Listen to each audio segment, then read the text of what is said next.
साल 2025 चुनावी साल है। लोकसभा में विपक्ष के नेता राहुल गांधी बिहार का दौरा कर लौट गए हैं। आए तो राजद अध्यक्ष लालू प्रसाद से मिलकर भी गए, लेकिन इसके पहले तेजस्वी यादव के एक दावे की वो हवा निकालते हुए गए हैं।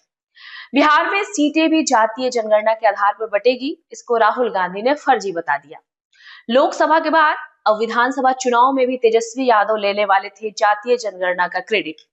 राहुल गांधी ने जातीय जनगणना को फर्जी बता दिया।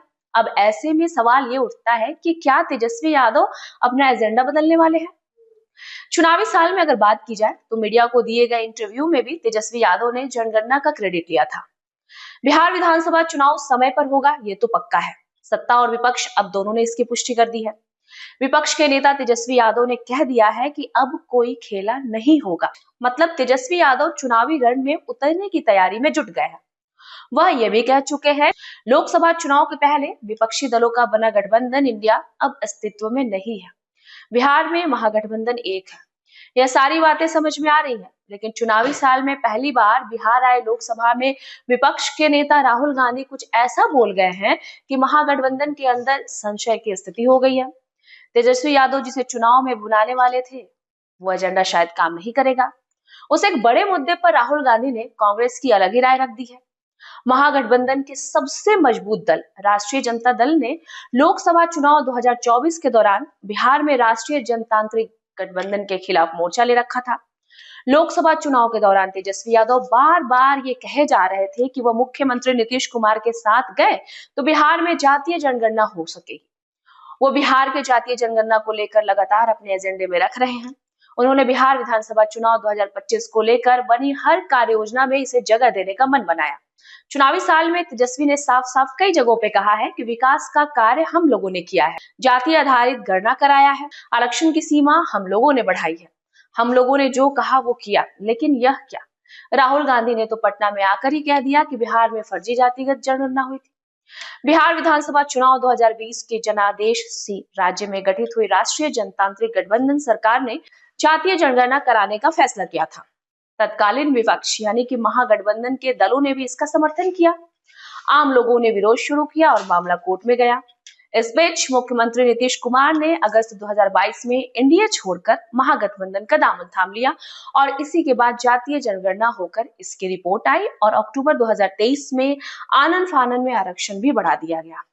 हालांकि कोर्ट ने इस पर रोक लगा दी।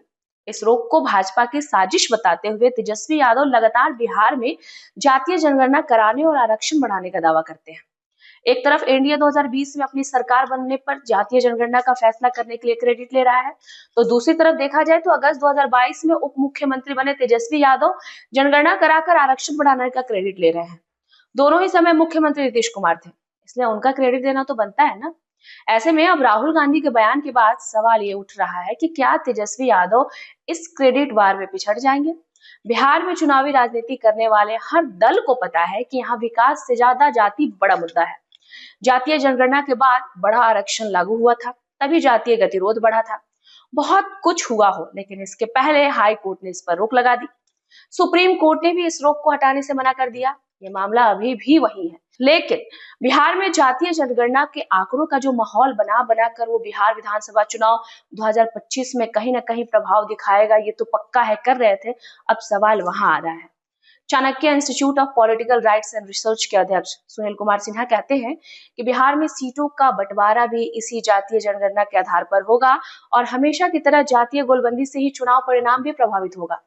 ऐसे में राजद अगर अब जातीय जनगणना का क्रेडिट लेने उतरता है तो भाजपा उसे कांग्रेस के नंबर 1 नेता राहुल गांधी का पटना वाला बयान आईने की तरह दिखा सकती है।